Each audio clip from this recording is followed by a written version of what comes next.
Samantala, si Namgang Jan ay patuloy lang sa mahinahong pag-inom, hindi natitinag sa kaguluhan. Captain, lasing na lasing ka na. Ang tatlong serving girls ay nagbubulungan at nagkikistisan ng tawa. Hey girls, nakita niyo ba ang batang Panginoon na lumilipad sa hangin? Iniiwasan ng lahat ng atakeng iyon. Bulalas ni Hanga. Oo naman. Parang siyang ardilya, squirrel, sa bilis. Bigla, ang tunog ng mga yabag ay umalingaw mula sa gate. Itinulak ni Namgang Han ang pinto at pumasok, na nag-iwan sa lahat na tulala. Sa sandaling makita siya, naibuga ni Deseo ang kanyang inumin. Ama, anong ginagawa ninyo rito? Kahit ang sobrang lasing na si Namgang Jan ay napatigil sandali nang makita ang lalaki. Dahil sa sobrang kalasingan, hindi na niya alam ang tama at mali, at buong tapang niyang itinuro ang clan head.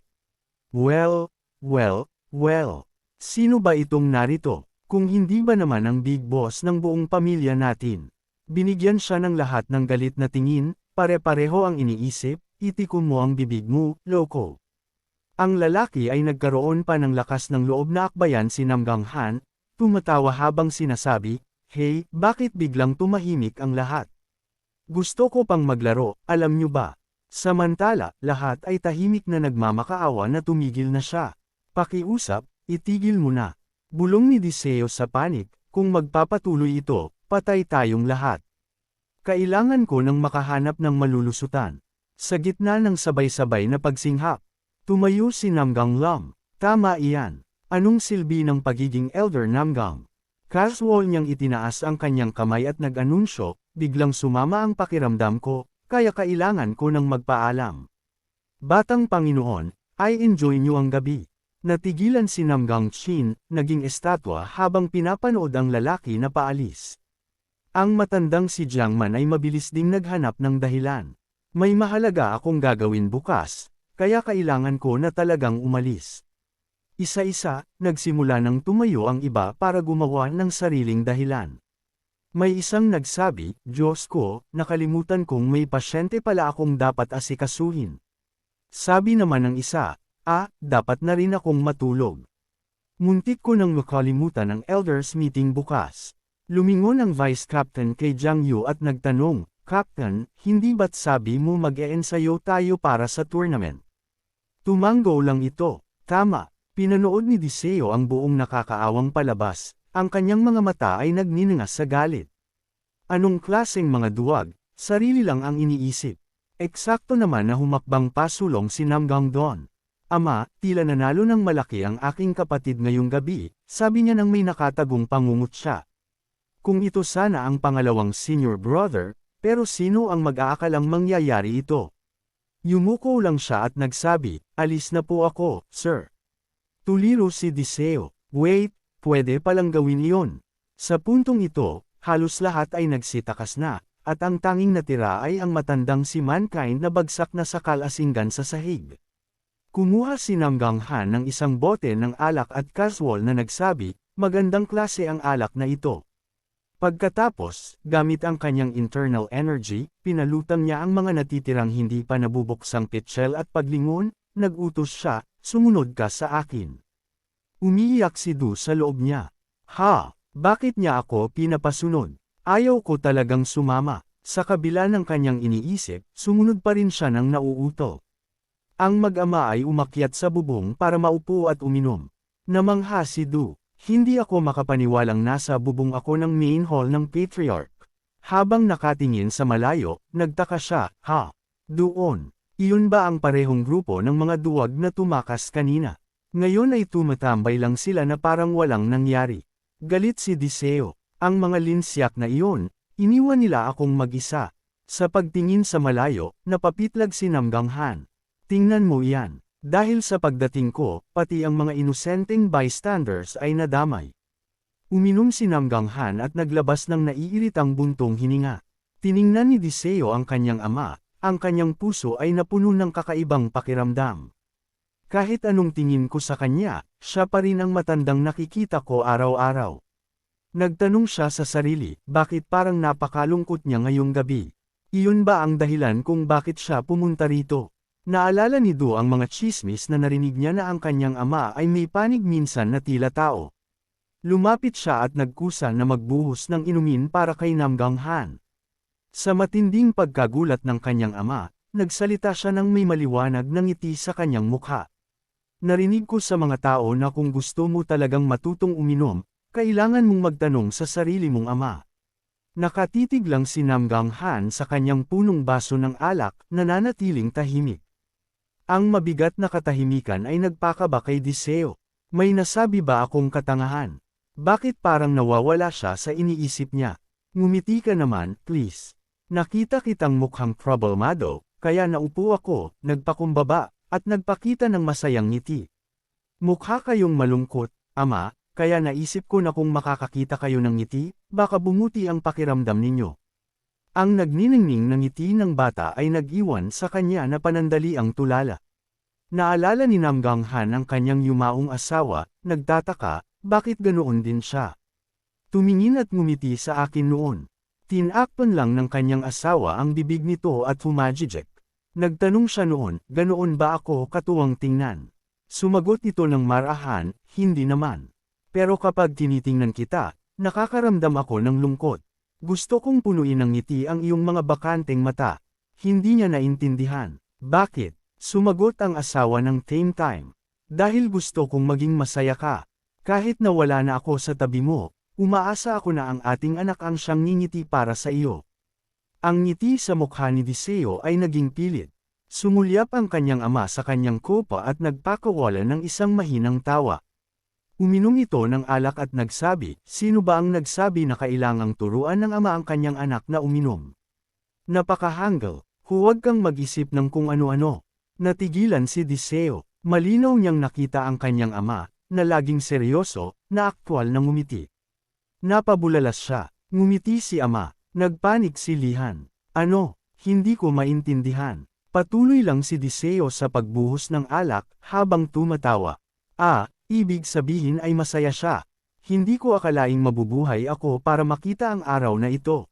Haha, matapos ang isang gabi ng walang pigil na pagsasaya, ang lahat ay nakahandusay sa patio, mahimbing ang tulog dahil sa kalasinggan. Napahawak si Du sa kanyang ulo habang nasa kama, umuungol. Gaano ba karami ang nainom ko kagabi? May nagdala sa kanya ng isang mangkok ng sabaw para sa hangover, at malambot na nagsalita.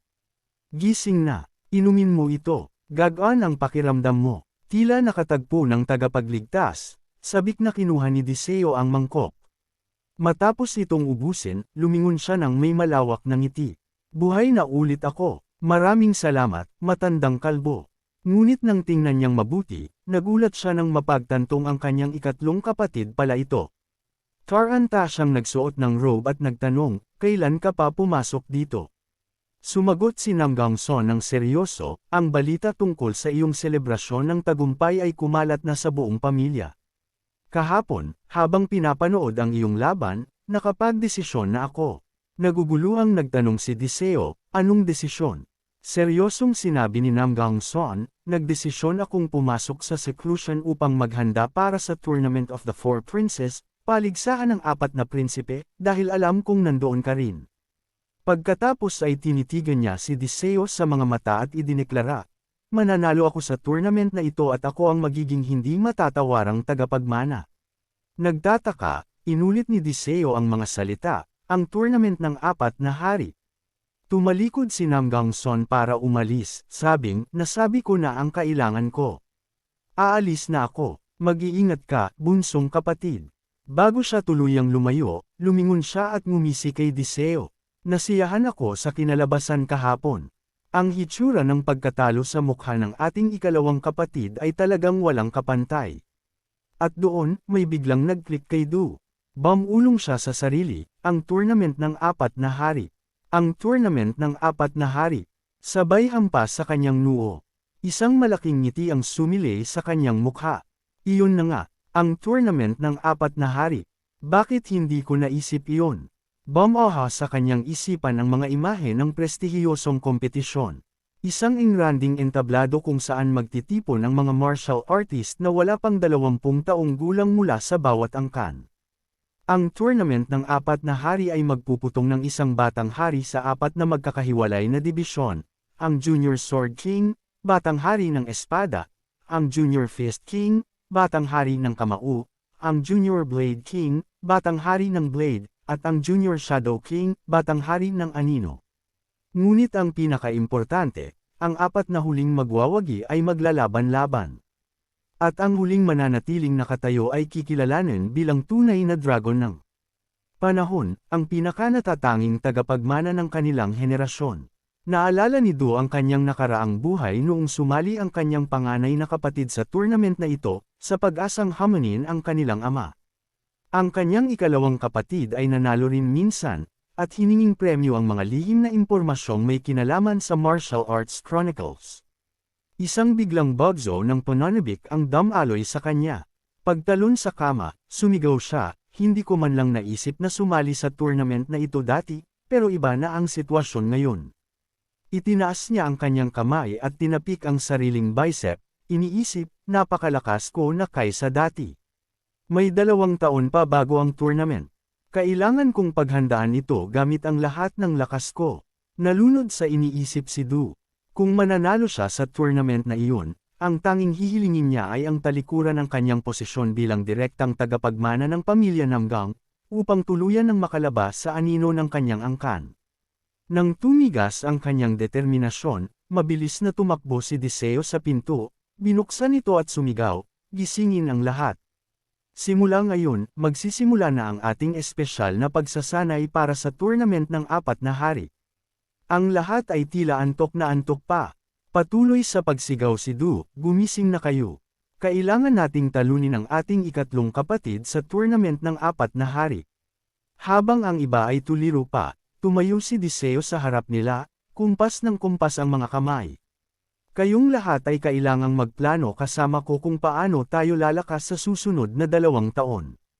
Isa sa mga lalaki ang nag-aalangang nagtaas ng kamay. Paumanhin po, tanong nito habang nakahawak sa tiyan at namumutla ang mukha. Kailan po ba maluluto ang sabaw para sa hangover? Umungol si Du sa inis. Kumuha kayo ng sa inyo. Eksakto namang humakbang pasulong si Baton, sinusubukang pakalmayan ang lahat. Naiintindihan ko kung bakit ka nagmamadali, batang Panginoon. Dahil ba sa tingin mo ay napakabagal ng iyong pag-unlad? Ang mga salitang iyon ay tumama sa emosyon ni Deseo. Masayang tinapik ni Baton ang kanyang balikat. Anong dapat ipag-alala? Ang bawat martial artist, maging sila ay henyo o late bloomer, ay darating sa punto na makakahanap sila ng pader. At upang mabura ang pader na iyon, ikaw lang ang tanging makakakuha ng kaliwanagan, enlightenment. Dagdag pa ng isa, tama iyon. Ginawa na namin ang lahat ng aming makakaya. Ngayon, nasa sa iyo na ang pag-asenso. Napangiwi si Deseo, nagngangalit ang mga ngipin sa inis. Kaya sa huli, kailangan kong gawin ang lahat ng mag-isa. Hindi ako maaaring umasa sa kahit kanino. Ang mga tao sa paligid niya ay sumimangot at bamulong, napakawala sa katwiran.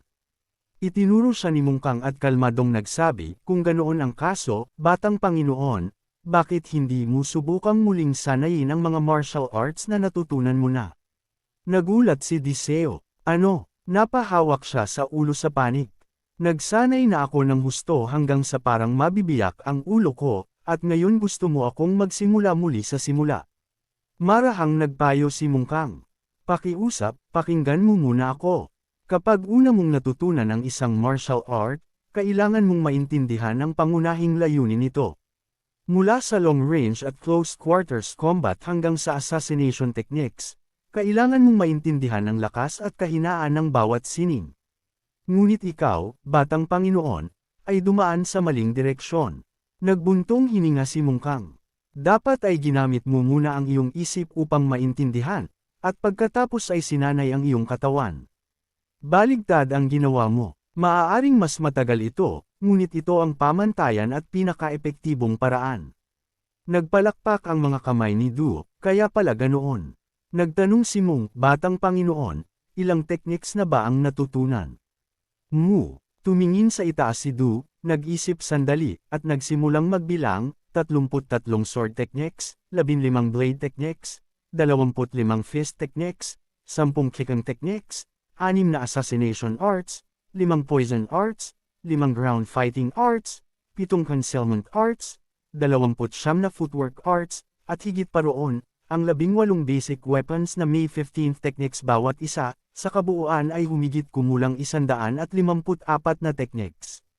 Natigilan si Mungkang, nagpakawala ng isang mahabang buntong hininga.